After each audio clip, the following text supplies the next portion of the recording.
Shalom Ibu dosen, saya atas nama Maria Yosefrida Snae dengan NIM 21150025. Di sini saya akan menjelaskan materi tentang sistem sirkulasi pada hewan.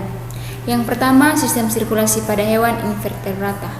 Sistem organisme melakukan kegiatan metabolisme di dalam tubuhnya. Kegiatan metabolisme tersebut terjadi di dalam sel dan diperlukan makanan secara bahan lain yang berasal dari luar tubuh organisme agar bisa menjalankan aktivitas kehidupan di dalam sel. Untuk mengedarkan bahan tersebut, terdapat sistem yang dikenal dengan nama sirkulasi. Sistem tersebut menggunakan darah sebagai alat transportasinya, sehingga kemudian dikenal juga dengan sistem peredaran darah. Sistem sirkulasi adalah suatu organ yang berfungsi memindahkan zat ke dan dari sel dari tubuh untuk membantu melawan penyakit dan untuk mempertahankan homeostatis. Sistem sirkulasi menjamin kelangsungan hidup organisme, yaitu yang pertama, mengangkut nutrisi yang berasal dari proses pencernaan yang terjadi dalam tubuh, misalnya lemak, gula, dan protein dari saluran pencernaan. Yang kedua, mengangkat hormon. Berikut dipaparkan informasi tentang sistem sirkulasi dari beberapa hewan invertebrata. Yang pertama, protozoa. Hewan bersel satu atau protozoa tidak memiliki sistem sirkulasi darah karena tubuhnya hanya terdiri dari satu sel. Sari-sari makanan yang telah dicerna di dalam vakuola diserap oleh protoplasma di sekelilingnya. Oksigen diserap dengan difusi dan CO2 dikeluarkan juga secara difusi.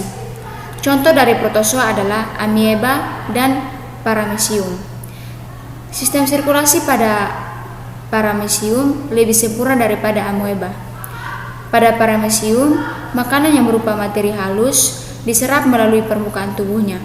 Namun, materi makanan yang besar akan masuk sitoplasma atau mulut sel. Makanan yang terbentuk cair akan diedarkan oleh vakuola kontraktil, sedangkan saat makanan yang berbentuk padat akan dicerna dan diedarkan oleh vakuola makanan. Penyebarannya ke dalam endoplasma terjadi secara osmosis. Yang kedua, porifera. Organisme ini belum memiliki sistem peredaran darah khusus, dengan kata lain, sistem sirkulasi tergabungnya dengan sistem pencernaan. Tubuhnya terjadi atas dua lapisan sel, yaitu sel amoeboid dan guanosit. Sel-sel amoeboid yang berfungsi mengedarkan makanan pada porifera diperoleh melalui aliran air yang melintasi setiap atau pori dan keluar oskulum.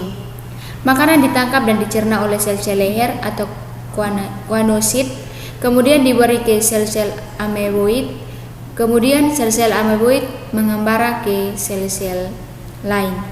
Yang ketiga, Coelenterata. Pada Coelenterata juga belum memiliki sistem peredaran khusus.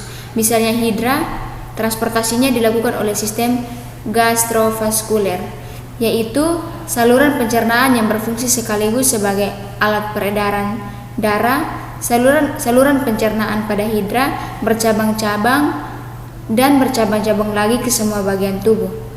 Percabangan ini menyebabkan permukaan dalam saluran pencernaan semakin luas, sehingga saluran ini akan lebih efisien dalam melakukan penyerapan zat sekaligus mengantarkan zat yang diserapnya ke seluruh jaringan tubuh. Yang keempat, platyhelminthes. Pada platyhelminthes, contohnya planaria juga belum mempunyai sistem peredaran darah khusus, namun menggunakan sistem gastrovaskuler. Awal mulanya makanan masuk ke dalam usus. Selanjutnya, dari usus bercabang-cabang ke seluruh tubuh untuk mengedarkan makanan. Percabangan tersebut menyebabkan usus lebih besar sehingga lebih efisien dalam menyerap makanan. Usus tersebut disebut gastrovaskuler yang berfungsi sebagai pencerna makanan dan mengedarkannya ke seluruh tubuh. Yang kelima, annelida. Sistem sirkulasi pada cacing tanah merupakan peredaran tertutup. Selama dalam peredarannya, darah tetap berada di dalam pembuluh. Alat peredaran darah cacing tanah terdiri atas pembuluh darah punggung atau dorsal. Cacing sering disebut aorta. Dalam darah, cacing beredar di dalam pembuluh sehingga termasuk peredaran darah tertutup darah yang terdapat pada pembuluh kapiler akan mengikat oksigen. Yang keenam, moluska. Pada moluska, sistem peredaran darahnya terbuka. Jantung terdiri atas vertikal dan atrium, aorta interior dan aorta posterior. Tidak memiliki arterial atau vena. Ventrikel memompa darah ke darah aorta anterior, kemudian darah dialirkan tanpa pembuluh ke bagian kaki serta alat-alat tubuh lainnya kecuali punggung. Ke bagian abdomen, darah dialirkan melalui rektum dan mantel atau kulit luar. Darah yang mengandung O2 di dalam mantel akan dialirkan melalui atrium. Darah yang mengandung CO2 dikumpulkan dalam pembuluh kemudian masuk ke dalam ginjal dan insang untuk mengikat O2 dan kembali lagi ke jantung. Yang ketujuh, artropoda. Sistem sirkulasi artropoda meliputi jantung dan arteri, sedangkan vena tidak ada. Contohnya pada belalang mempunyai sistem peredaran terbuka karena darah tidak selalu berada dalam pembuluh darah. Darah kembali ke jantung melalui rongga-rongga tubuh atau homosewel. Alat transportasinya berupa pembuluh yang dapat berdenyut sehingga menyerupai jantung. Oleh karena itu, pembuluhnya disebut jantung pembuluh. Pada saat jantung pembuluh itu berdenyut, darah keluar dari jantung pembuluh ke bagian depan melalui aorta. Yang kedua, sistem sirkulasi pada hewan vertebrata. Sistem sirkulasi pada vertebrata berupa sistem peredaran darah dan sistem limfatik. Namun, di sini khusus seperti jantung dan pembuluh darah. Alat-alat tersebut bekerja sama dalam pengangkutan gas-gas pernapasan, zat-zat makanan sisa hasil metabolisme, hormon, antibodi, dan materi lainnya ke seluruh tubuh. Sistem peredaran darah pada vertebrata berupa sistem peredaran darah tertutup. Sistem peredaran darah tertutup dikelompokkan menjadi sistem peredaran darah tunggal dan sistem peredaran ganda. Yang pertama, Pisces. Ikan adalah vertebrata air yang termasuk hewan berdarah dingin yang dapat ditemukan baik pada air garam dan air tawar.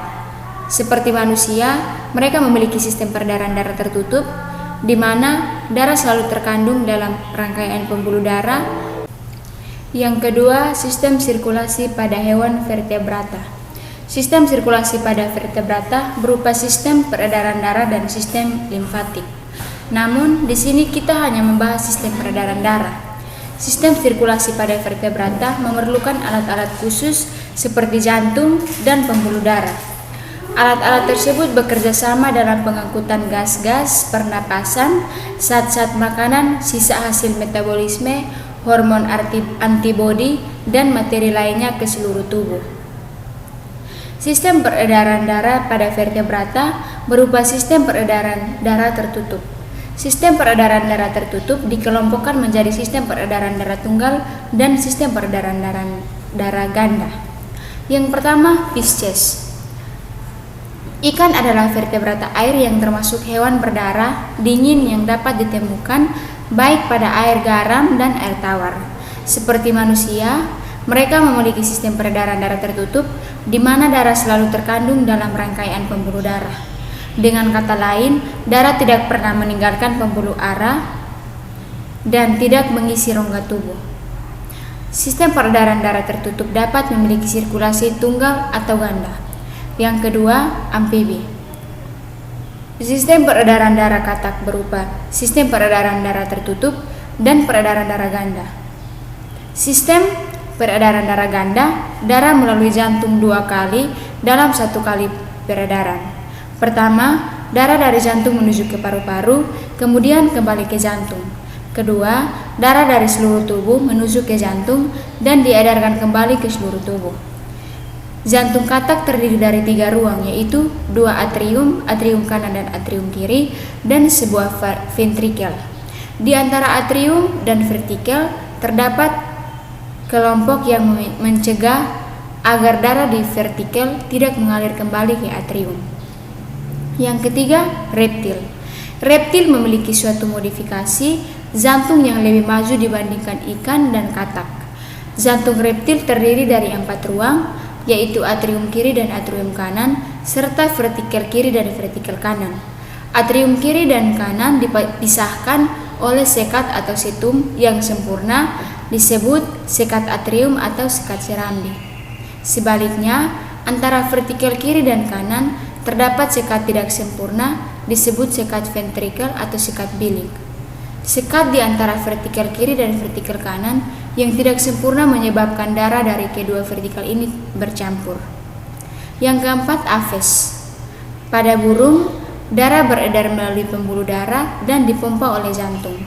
Jantung burung terdiri kerucut atau terbentuk kerucut, terbalik dan terbungkus oleh selaput jantung atau perikardium. Jantung burung terdiri dari 4 ruang, yaitu atrium kanan, atrium kiri, vertikal kiri dan vertikal kanan. Atrium kiri dan atrium kanan dibatasi oleh sekat atrium. Demikian pula vertikal kiri dan vertikal kanan dibatasi oleh sekat vertikal. Sistem peredaran darah burung berupa sistem peredaran darah ganda dan peredaran darah tertutup. Sekian presentasi dari saya. Jika ada kata yang kurang berkenan, mohon dimaafkan. Sekian dan terima kasih.